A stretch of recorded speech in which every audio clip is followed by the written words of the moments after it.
memandu kalian untuk jalannya podcast kali ini. Nah, di episode kali ini kita akan membahas tentang penganiayaan terhadap dokter di BDH dengan tema kali ini yaitu Inspiratory Navigation, Truth Trust, Ethical Ground, Responsibility Initiative, Transparency, and Youth Leadership Integrity. Nah, sebelum itu kita akan perkenalan dengan kakak-kakak bintang tamu kita kali ini, yang dimulai dari kakak yang di sana. Halo, perkenalkan nama saya Ferdinand dengan NIM nomor 9. Halo, perkenalkan nama saya Asal Sulaiman dengan akhiran NIM 231. Halo, perkenalkan nama saya Mukasya Kontrol Baiki dengan akhiran NIM 272. Halo semuanya, saya Darussanina Fitria Amir dengan akhiran NIM 178. Hai, saya Febri Angelika dengan akhiran NIM 15. Halo, perkenalkan nama saya Andi Fatimah Azhar dengan akhiran NIM 174. Halo, nama saya Della Matsina dengan akhiran NIM 319. Hai, perkenalkan nama saya Andi Nurul Azhar dengan akhiran NIM 214. Halo, saya Rasya Pergianatomo. Maaf sebelumnya suara saya seperti ini karena kemarin habis ASI sih untuk keadilan untuk teman-teman perawat. Oke. Nah, di kejadian ini tentu mengejutkan dan menyisakan banyak pertanyaan. Di mana kejadian yang terjadi di ruangan ini, ruangan yang tentunya seharusnya menjadi ruang pengobatan, penyembuhan, tetapi bisa terjadi penganiayaan, dan penganiayaan tersebut terjadinya pada dokter yang mengontrol pasien tersebut. Nah, bagaimana tanggapan teman-teman semuanya, kakak semuanya? Jadi dari saya dulu ya. Jadi Oke. kalau misalkan kita melihat kasus yang terjadi di RSPDH, sebenarnya ada satu hal yang kelihatan banget, yaitu emosi di rumah sakit itu terlihat jelas. Rumah sakit itu bukan hanya tempat untuk berobat, tetapi juga banyak hal sekaligus terjadi. Banyak perasaan-perasaan yang tertuang di dalam rumah sakit, seperti perasaan sedih, perasaan emosi, ketakutan, bahkan keputusasaan. Pasien dan keluarga yang datang itu punya harapan besar. Mereka datang dengan berharap kalau keluarga yang mereka sayangi itu bisa sembuh. Namun kenyataannya di dunia medis itu nggak semuanya dan nggak selamanya berjalan dengan mulus, nggak selamanya berjalan dengan cepat, dan nggak selamanya selalu berjalan sesuai rencana kita. Nah, sedikit ini biasanya muncul kekecewaan. Kekecewaan kadang kalau nggak bisa dikontrol itu bisa berubah menjadi perasaan emosional. Kalau kita lagi ngomongin kasus di RSUDH, ada satu hal yang kelihatan banget, yaitu emosi di rumah sakit itu sangat jelas atau sangat tinggi. Rumah sakit itu bukan cuma tempat untuk kita berobat. Banyak hal yang terjadi sekaligus, banyak perasaan yang tertuang di dalamnya. Ada perasaan emosi, perasaan takut, perasaan cemas, bahkan keputusasaan. Keluarga pasien yang datang, mereka tuh datang dengan harapan besar. Mereka berharap bahwa keluarga mereka yang mereka sayang itu dapat sembuh. Wajar nggak sih mereka berpikir begitu? Tapi masalahnya dunia medis itu nggak selamanya bisa berjalan dengan lancar, nggak selalu berjalan dengan mulus, dan nggak selalu berjalan sesuai dengan rencana kita. Oh, gitu ya. Ada penyakit yang butuh waktu, dan ada juga hal-hal yang emang dari awal kondisinya tuh udah berat, dan ada juga hal-hal yang jujur aja di luar kendali dokter. Nah, kalau misalkan ada hal-hal yang di luar kendali dokter, biasanya ada timbul perasaan kekecewaan dari keluarga maupun pasien. Nah, kalau misalkan muncul kekecewaan dan kekecewaan itu nggak bisa dikontrol, maka akan berubah menjadi perasaan emosional, perasaan emosi. Sayangnya yang sering kena dampaknya justru itu tenaga medis, terutama dokter. Padahal dokter itu bukan penyebab dari sakitnya pasien. Dokter juga bukan penyebab dari keterbatasan sistem di rumah sakit. Dokter itu bekerja di bawah tekanan, iya enggak? Betul. Ya kan? Dokter itu pasiennya banyak, waktunya terbatas, bahkan risiko yang diambil juga tinggi. Dia punya risiko tinggi dalam menghadapi dan menangani pasien. Nah, kasus kekerasan di rumah sakit RSBDH ini nunjukin satu hal penting. Nah, jadi ada yang salah dalam mengelola emosi dan cara komunikasinya tuh kurang. Ini bukan cuma soal satu orang marah, bukan juga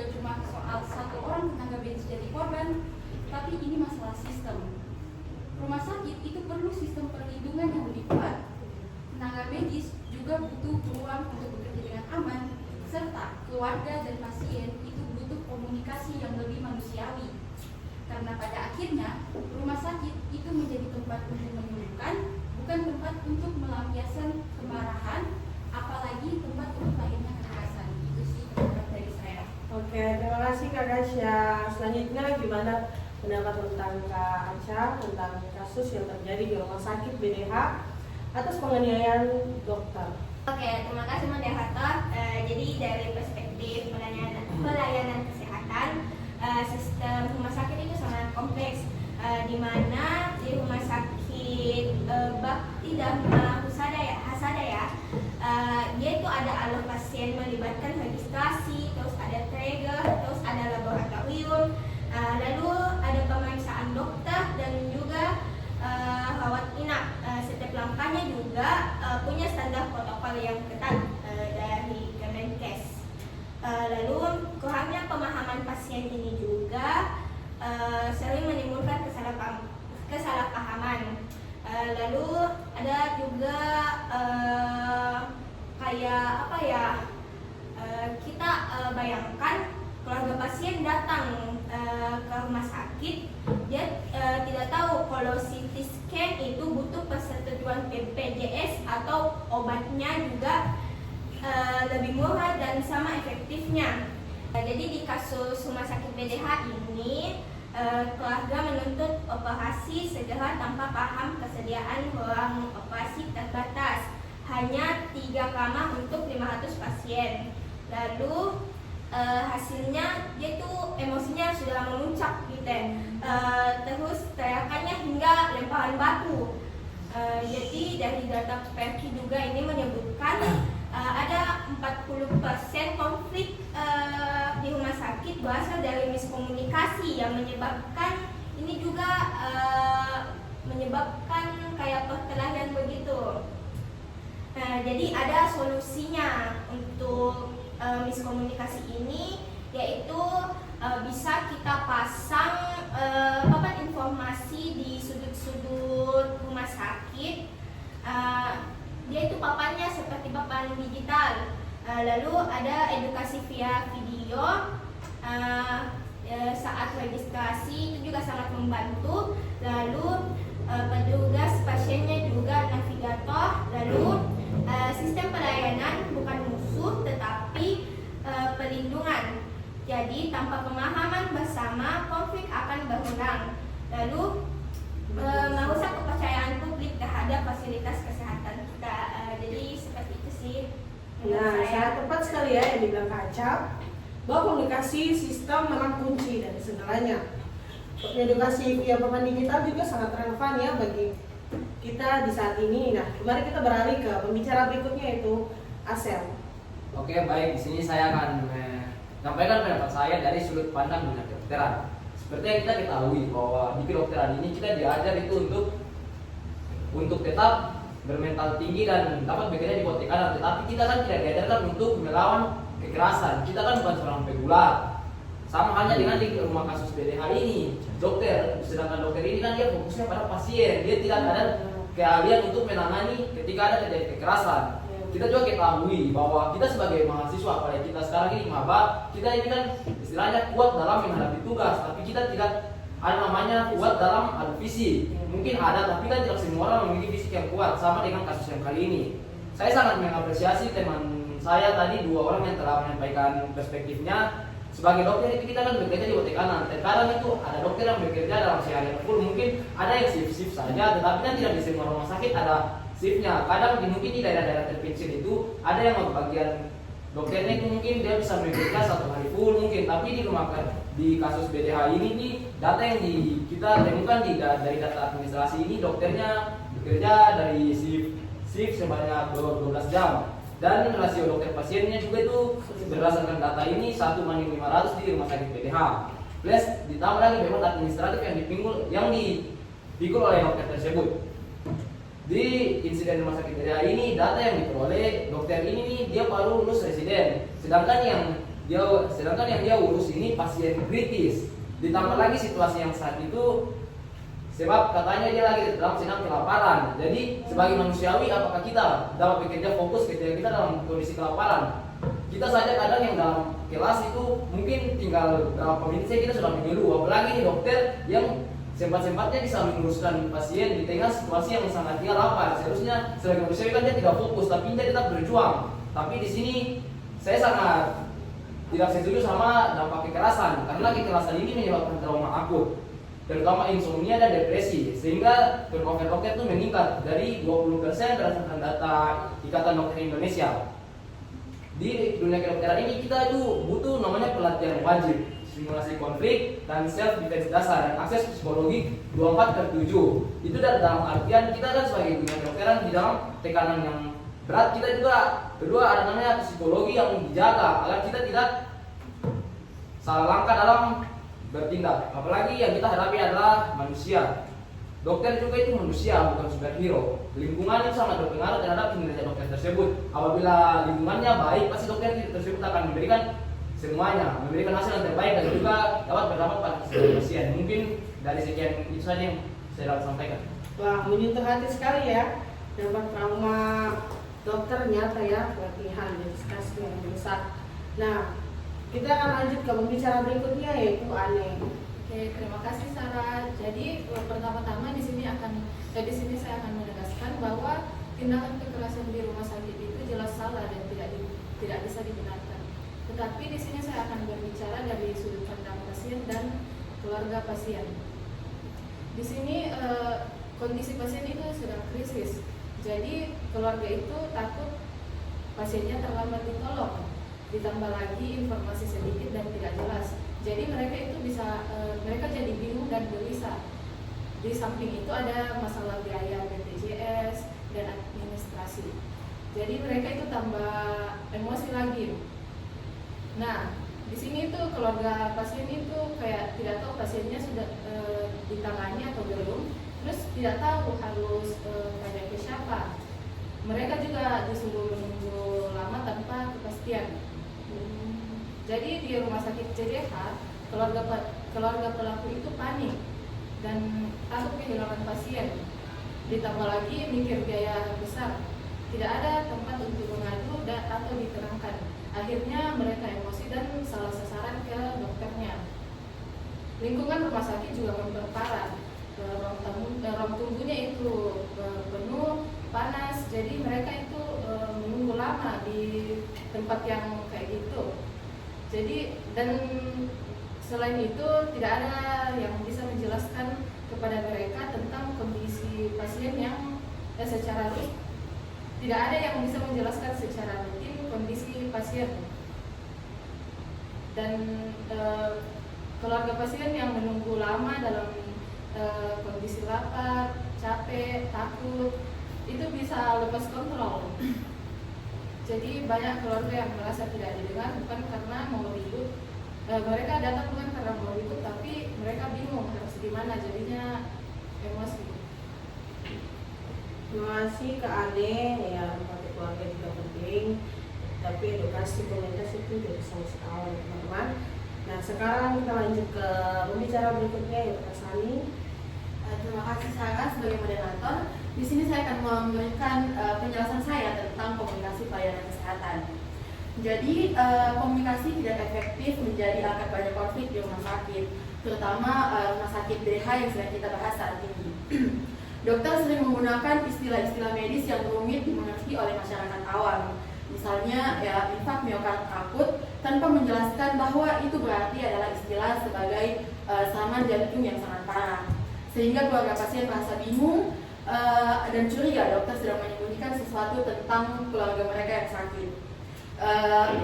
Di RSBDH ini, keluarga pelaku insiden pelemparan batu mengaku tidak paham dengan sistem prioritas triage. Mereka menganggap dokter memilih kasih pada pasien lain. Padahal itu adalah salah satu protokol dari standar Kemenkes yang perlu dipatuhi.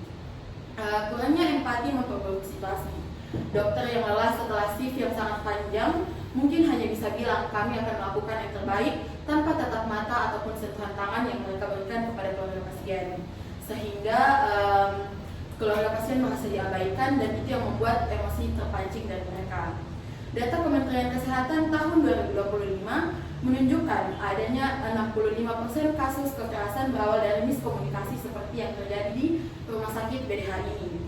Studi Jurnal Kesehatan Masyarakat UI menemukan komunikasi efektif bisa mengurangi emosi hingga 50%.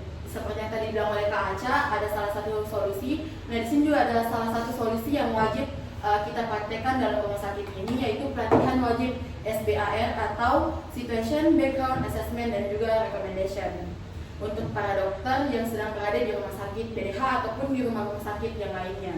Ruang konsultasi privat di setiap rumah sakit BDH dan interpreter bahasa daerah seperti bahasa Sunda ataupun bahasa daerah lainnya untuk pasien lokal yang berada di rumah sakit tersebut. Lebih lanjutnya, rumah sakit BDH bisa terapkan aplikasi mobile untuk update real time tentang kondisi pasien yang sedang terjadi saat itu. Kurangi keluarga berkumpul dan juga memuncak emosi. Workshop komunikasi bulanan bagi seluruh staf, termasuk perawat, akan ciptakan budaya empati. Tanpa perbaikan komunikasi, insiden lemparan batu akan terus berulang. Dan mungkin bisa terjadi juga insiden-insiden lainnya yang lebih parah daripada insiden yang terjadi saat ini. Merusak kepercayaan, dan itu juga bisa merusak kepercayaan antara dokter dan juga pasien-pasien yang ada di rumah sakit tersebut. Terus komunikasi bukan tambahan, tapi fondasi pelayanan kesehatan yang aman dan juga manusiawi bagi seluruh masyarakat yang sedang ada di dalam rumah sakit tersebut. Mungkin itu saja dari saya kembalikan kepada Sarah. Oke, tepat sekali ya. Komunikasi itu adalah jembatan bagi kita di rumah sakit, antara dokter dengan dokter, perawat dengan dokter, pasien dengan dokter. Nah, bagus juga tentang poin tadi SBR itu sangat praktis ya. Kita lanjut ke pembicara yang selanjutnya, itu pembicara ke-6. Kak Rasya mungkin bisa dijelaskan etika terkait kekerasan terhadap dokter di rumah sakit BDH ini. Sarah, seperti yang dijelaskan tadi, kekerasan ini terjadi terhadap dokter yang pelakunya merupakan pasien itu sendiri. Nah, kekerasan terhadap dokter itu merupakan pelanggaran etika yang sangat berat. Hal ini sudah diatur dalam Kode Etik Kedokteran Indonesia pasal 22 secara tegas melindungi keselamatan tenaga medis sebagai hak dasar karena lingkungan kerja yang aman merupakan prasyarat pelayanan optimal. Bagaimana kalau dokter yang sudah dipukul itu dilempari batu, dia jadi trauma, empatinya ke pasien jadi berkurang kan? Nah, hal tersebut itu bisa menciptakan lingkaran setan di tempat kerjanya, terutama ini di rumah sakit BDH, di mana insiden batu ini yang menyebabkan dokter jaga itu ada keraguan dalam dirinya. Mereka jadi enggan tangani kasus kritis berikutnya. Kan ini bahkan kasus ini disebabkan karena pasien yang merasa diabaikan akibat keluhan yang dirasakannya setelah operasi 2 tahun yang lalu. Nah, hal seperti ini pun dapat memicu kekerasan, apalagi kekerasan yang disebabkan oleh pasien yang betul-betul kritis dan keluarganya tidak sabaran begitu. Nah, apa yang terjadi? Nah, pelaku di rumah sakit BDH itu juga melanggar etika sosial. Nah, prioritas yang diambil itu keselamatan pasien, bukan balas dendam pribadi. IDI, Ikatan Dokter Indonesia, sebagai lembaga yang menaungi profesi dokter, menyatakan zero tolerance atau toleransi yang nol terhadap kekerasan dengan sanksi pencabutan izin praktik jika tenaga medis terlibat balas dendam. Dampaknya itu luas.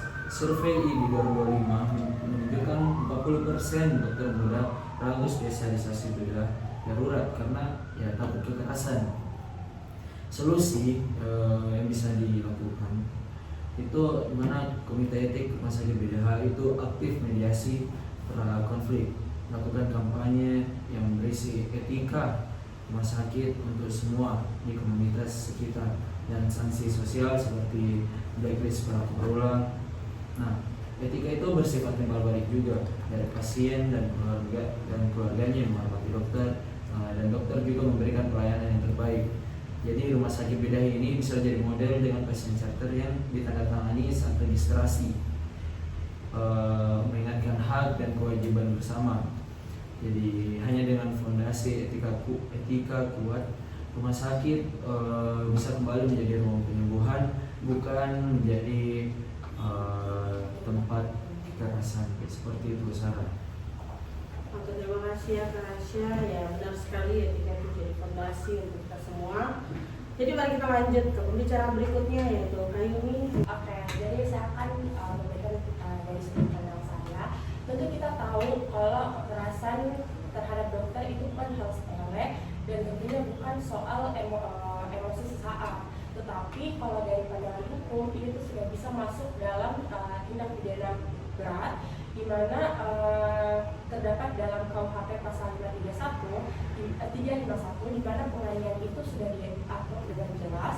Ditambah lagi Undang-Undang Kesehatan Nomor 17 Tahun 2023 pasal 370 di mana secara khusus dibuat untuk perlindungan tenaga medis, dan konsekuensi yang diberikan itu bisa penjara sekitar 5 sampai 12 tahun. Dan di rumah sakit BH misalnya insiden yang terjadi kemarin pada tanggal 25 April 2025 itu langsung dilaporkan ke pihak kepolisian, dan kasus tersebut itu masih berlanjut di proses persidangan. Dan ini tuh menunjukkan bahwa jalur hukum itu sebenarnya ada dan bisa ditempuh. Namun sayangnya kalau kita lihat secara nasional, penegakan hukum itu masih belum konsisten. Dan adapun yang saya dapatkan data dari Polri pada tahun 2025, sekitar 80% kasus penganiayaan di rumah sakit itu tidak sampai pada proses pengadilan. Ini tuh terhambat karena pada bagian mediasi keluarga, sehingga tidak sampai ke meja hijau. Dan akibatnya pelaku itu sering merasa bahwa tindakan yang mereka lakukan itu tidak diberikan konsekuensinya itu tidak berat. Jadi mereka itu melakukannya secara terus-menerus karena mereka merasa bahwa tindakan mereka itu hal yang sepele.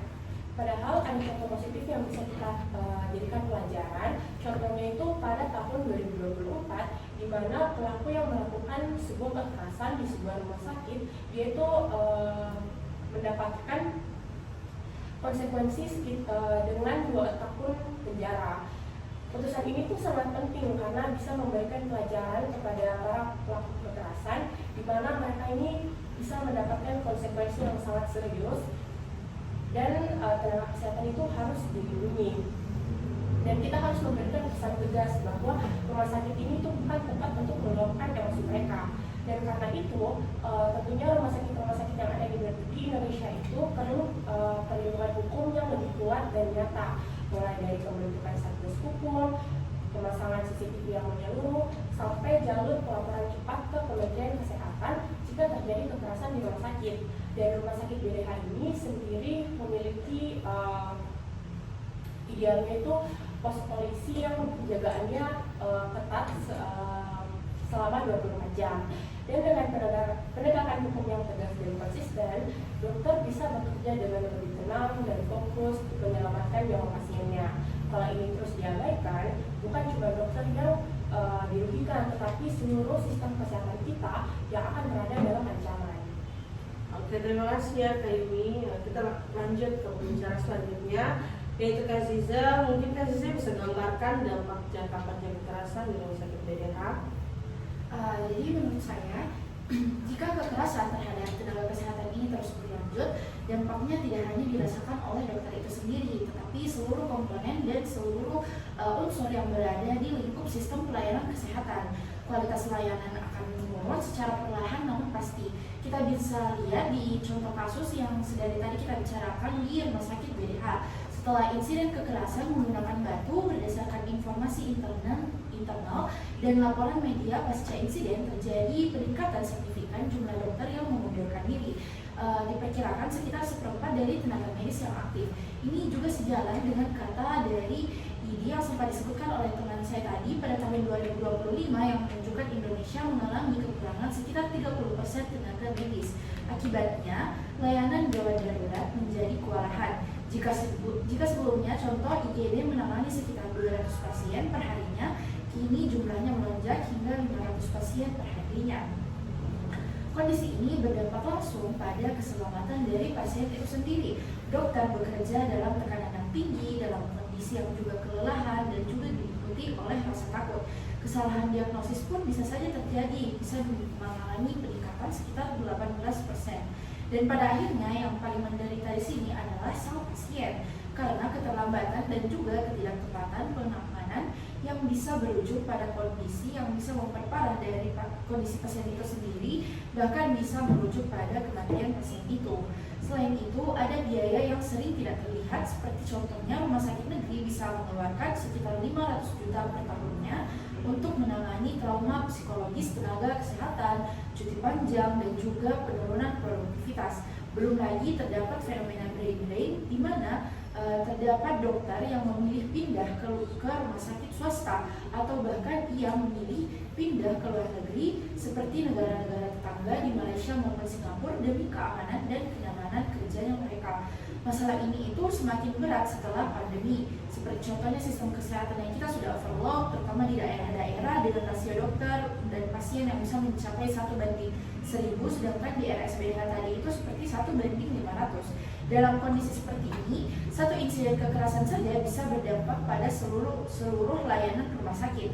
Karena itu, solusi yang dibutuhkan itu bukan solusi sementara, seperti yang dikatakan oleh teman saya Kasya, bahwa kita harus memperbaiki sistemnya. Karena itu, solusi yang dibutuhkan bukan solusi sementara, tetapi solusi sistemik. Pemerintah itu perlu mengalokasikan dana atau anggaran khusus untuk keamanan rumah sakit, misalnya sekitar 10% dari total anggaran operasional. Selain itu, diperlukan juga asuransi kesehatan khusus untuk trauma dari tenaga kesehatan itu sendiri, serta insentif retensi seperti bonus atau bonus untuk shift yang beresiko tinggi. Kekerasan di rumah sakit PDH bukanlah masalah lokal semata yang terjadi 1 kali atau 2 kali, tapi masalah ini bisa terjadi setiap harinya, bahkan tidak diliput oleh media. Ini adalah ancaman serius bagi ekosistem kesehatan nasional. Jika tidak ditangani dengan serius, layanan darurat bisa kolaps dan angka kematian yang seharusnya bisa dicegah diperkirakan meningkat 20% sesuai proyeksi dari WHO tahun 2026. Terima kasih ya Kak Zize.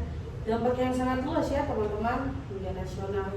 Mari kita lanjut ke pembicara berikutnya, yaitu Kak Ferdinand untuk bisa jelaskan solusi integral cegah kekerasan di rumah sakit PDH. Oke, jadi sesuai dengan apa yang sudah teman-teman bahas tadi, dan dari perspektifnya teman-teman, yang dimana rumah sakit ini itu seharusnya itu menjadi tempat untuk orang mencari kesembuhan, bahkan bukan untuk tempat terjadinya konflik ataupun kekerasan. Tapi dilihat dari pembahasan teman-teman tadi, pada kenyataannya kekerasan terhadap tenaga medis ini masih terjadi. Masalah ini tidak bisa diselesaikan dengan satu cara saja. Kita membutuhkan solusi yang menyeluruh dan melibatkan semua pihak. Nah, langkah pertama adalah dengan cara memperkuat keamanan fisik di rumah sakit. Seperti satpam rumah sakit itu harus mendapat pelatihan khusus untuk mencegah kekerasan dan menenangkan situasi, bukan hanya untuk menjaga pintu saja. Setiap ruang pelayanan perlu dilengkapi tombol darurat agar bantuan bisa datang dengan cepat jika terjadi ancaman. Selain itu, rumah sakit juga menggunakan CCTV dengan teknologi pintar, yang dimana mampu untuk mendeteksi gerakan mencurigakan sejak dini. Sebagai langkah awal, rumah sakit PDH ini ditetapkan sebagai rumah sakit percontohan dengan dukungan dana dari program CSR. Ini adalah sebuah investasi untuk keselamatan, bukan hanya sekedar biaya. Nah, namun keamanan saja tidak cukup. Masyarakat juga perlu diedukasi. Maka dari itu akan dilakukan kampanye nasional di televisi dengan pesan sederhana namun kuat, yaitu dengan tema dokter bukan musuh. Nah, di tingkat lingkungan, RT dan RW itu berperan penting untuk membantu menjelaskan alur layanan BPJS yang dimana agar tidak terjadinya kesalahpahaman antar pasien dan juga tenaga medis. Nah, untuk di sekolah, anak-anak mulai diajarkan etika di rumah sakit, seperti cara berbicara sopan, bersabar, dan menghormati tenaga kesehatan. Dengan edukasi sejak dini, maka diharapkan budaya saling menghargai bisa tumbuh. Nah, selain masyarakat, tenaga medis juga perlu dibekali keterampilan tambahan. Dokter dan perawat wajib mengikuti pelatihan komunikasi dan juga cara menghadapi konflik selama 40 jam setiap tahun. Pelatihan ini tidak hanya teori, tapi juga bisa dilengkapi dengan simulasi dengan menggunakan teknologi virtual, sehingga tenaga medis lebih siap menghadapi situasi sulit di lapangan tanpa memperkeruh keadaan. Nah, peran pemerintah juga di sini sangat penting dan sangat strategis. Maka dari itu perlu didorong pembentukan Undang-Undang Perlindungan Tenaga Medis pada tahun 2026. Undang-undang ini harus disertai dengan dana khusus agar perlindungan tidak hanya ada di atas kertas, tetapi benar-benar bisa dijalankan di lapangan. Rumah sakit PDH ini kemudian dijadikan contoh rumah sakit yang aman dan ramah, di mana saat pendaftaran pasien dan keluarga menandatangani kesepakatan bersama sebagai bentuk komitmen untuk saling menghormati. Rumah sakit juga menyediakan ruang tunggu yang nyaman dan ber-AC serta konselor yang siap membantu jika keluarga pasien merasa tertekan.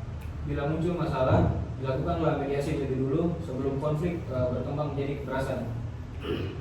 Nah, kerjasama antara ID, Kementerian Kesehatan dan juga Polri ditargetkan mampu menciptakan 0 kasus kekerasan di rumah sakit pada tahun 2026 ini. Masalah ini bukan hanya tanggung jawab tenaga medis ataupun rumah sakit semata. Ini adalah tanggung jawab kita bersama. Dengan itu, komitmen dan kerjasama semua pihak, rumah sakit bisa kembali menjadi tempat yang aman, tenaga medis terlindungi, dan pelayanan kesehatan dapat berjalan dengan baik dan manusiawi untuk semuanya. Mungkin itu solusi yang bisa saya sampaikan. Oke, terima kasih Kak Ferdinand. Ya, sama-sama juga. Solusi actionable yang mengintegrasikan setiap perspektif dari kakak sekalian. Nah, diskusi hari ini jelas ya teman-teman, kekerasan terhadap dokter itu adalah masalah kita bersama yang butuh aksi kolektif dari rumah sakit, pemerintah, hingga masyarakat sekalian. Teman-teman, kita harus lebih lagi untuk memperhatikan sekitar kita tentang edukasi, etika terhadap dokter, terhadap sesama, terhadap orang lebih tua, dan mungkin kesabaran terhadap kita masing-masing dan juga teman-teman sekalian, agar ruang yang harusnya menjadi ruang aman bagi pasien dan juga dokter tidak menjadi ancaman bagi pasien dan juga dokter. Oke teman-teman sekalian, diskusi kali ini sampai di sini saja. Terima kasih telah menyimak diskusi kali ini. Bye-bye.